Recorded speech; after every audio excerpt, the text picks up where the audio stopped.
something we can do to stop a lot of this stuff. So we have to go do what we need to do. This little motion right here will generally get all the bees out of the way. And you can close that hive up without squashing anybody.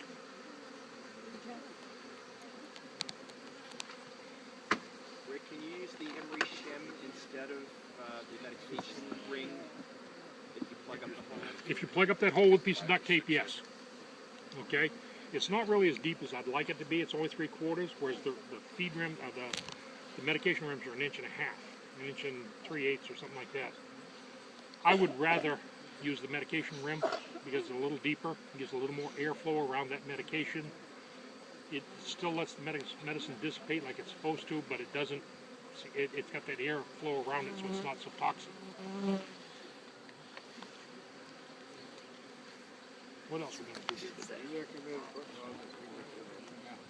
After the frost, because you put it on now, it's going to sit there spoiled. Because these bees are going out there and getting golden. As long as the goldenrod and the fall aster is in full bloom, they're going good, they want nectar before they'll ever take sugar surface.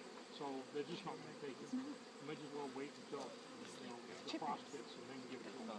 That way they'll suck down that syrup quickly. 2-to-1 syrup they'll store, so they've got that medication all winter. Keep them clean and healthy. Now, I know that Dave wants me to at least look at one of these styrofoam hives. Dave, the straps on them, does that make it easier to steal? Yes. Did you see how heavy that is? There you go. There you go. Well, not for a bear. That's pretty easy to steal. Is it because they're lighter? They're rather weight. And also put the chain. Otherwise, you're right. Well, bees don't come up on the inner cover. No, that's what I love. Oh, that's right. There is no inner cover. Oh, yeah. The smoke in the front. Yeah, that is the cover. Yeah. You got your own observation. This is kind of a cool inner cover Oh, it's because it's plastic. Can you get it? No? I think I can. So how much does this stuff cost? That's what we're still negotiating. Oh my goodness. It's not a whole lot more expensive than a regular hive, as far as I can tell. Maybe 20, 30 bucks. Tony wouldn't like that. The R values are certainly a whole lot more significant.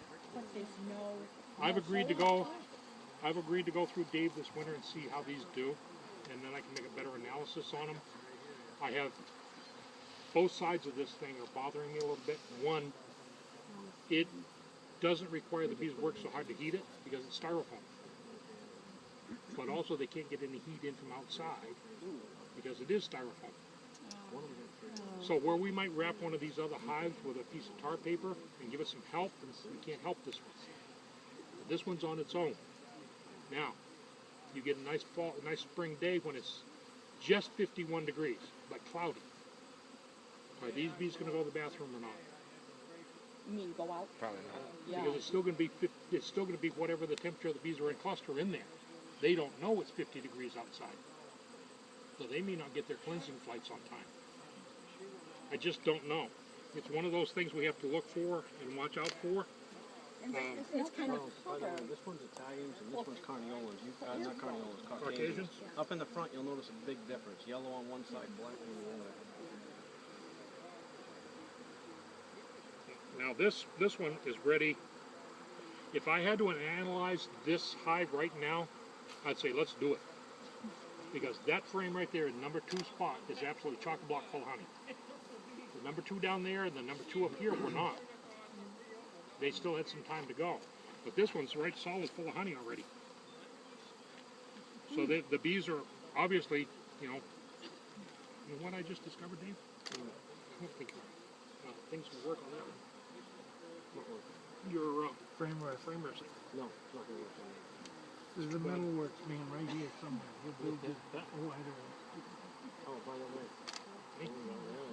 Again. That frame there wasn't built out 2 weeks ago when moving your body. Well, the one on the outside's already got capped honey on it too. Notice the large brood pattern still here. Okay, is that because they're Italians? Is that because they're in styrofoam? Or is that just because that's the frame I pulled up? I can't tell you. That frame is not being filled behind with nectar like the other ones were in the wooden hives. So this hive obviously is not registering the same kind of conditions, but I take that back. Okay, this one is doing it right. This frame is being done right. Okay, they have hatched all this brood out down in here, and they are filling it behind with honey like they're supposed to. So apparently it doesn't really matter on styrofoam hives. They still read the same process that everybody else does.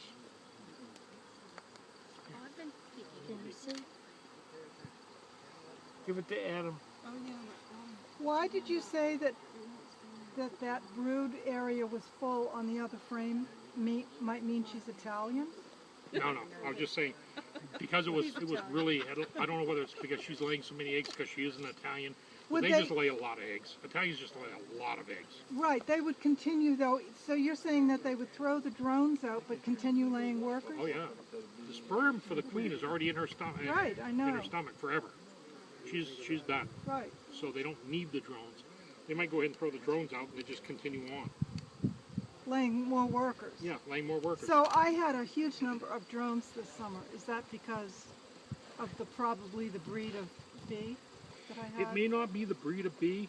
It may be the comb that you have in your hive.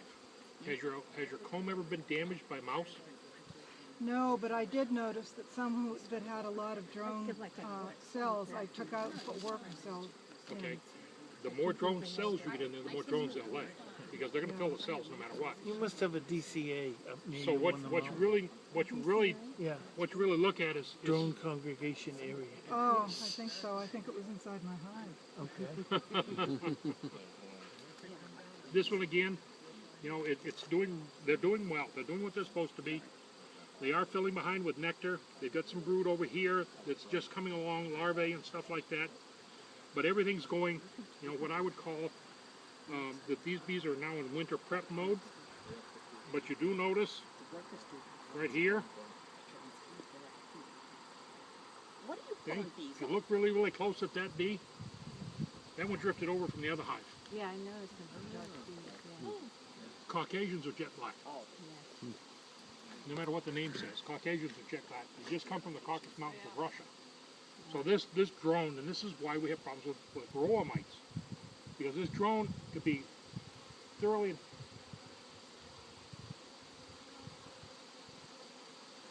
Just looking to see. Nope, it's not a varroa mite, I don't think.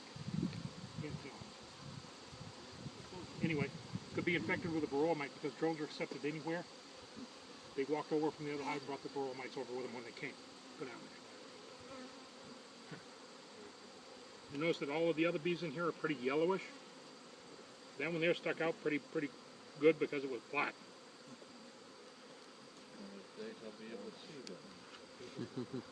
But the bees are doing well. They're doing what they're supposed to be doing. As near as I can tell, yep. I don't need to look again. You know, a little bit of brood left, but they're filling behind with honey as fast as they can go. I don't see the queen there. I don't see her there either. on the very bottom of the thing. No, don't see her. I don't know why she'd be on this frame anyway. This frame's all full. What's the biological advantage of drones being accepted anywhere? I have no clue. As far as I'm concerned, there isn't any. And I'd like to see, you know, mating within the species. It's a subspecies. I'd like to see mating within the subspecies, but that never happens. You know, they mate with whatever drone happens to be in the area that's fastest to catch them.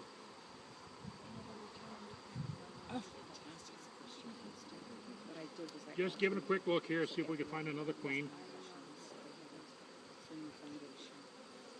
More Caucasian drones in here. I was also looking for some drones. I haven't really even seen any drone cells yet.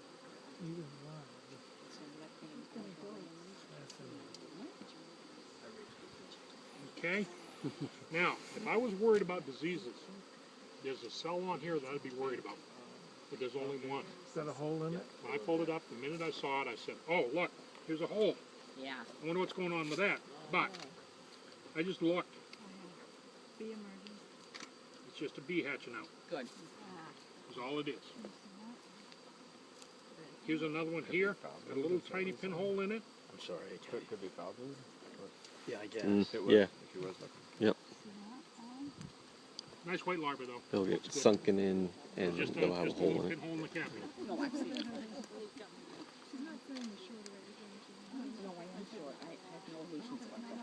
And she is filling behind with eggs just as fast as she can. Yeah.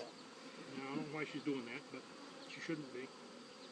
Every cell on that frame's got eggs in it. Does anybody need to see eggs that has never seen them?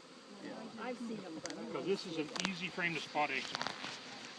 The bottom of every cell right in here, I'm going to hand you the frame. The bottom of every cell in this area right here is full of eggs. Tip it into the sun. Look down in the back, right in the bottom, what you want to call the bottom of the cell, what I call the back of the cell. Little tiny grains of rice. Teeny tiny grains of rice.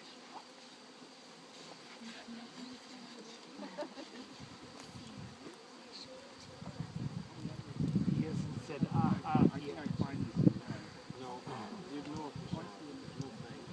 You gotta tip this way, back and forth. Dave, Rick is always holding it horizontal when he's doing that. You've got it vertically. Okay, now, the 7-degree tip on all the cells is wrong, Hang on so just a minute. flip it Let up. me do this for you real quick before we start taking all the bees off. Yeah. Okay? Take it just like that in your hand. Now, when you go to look,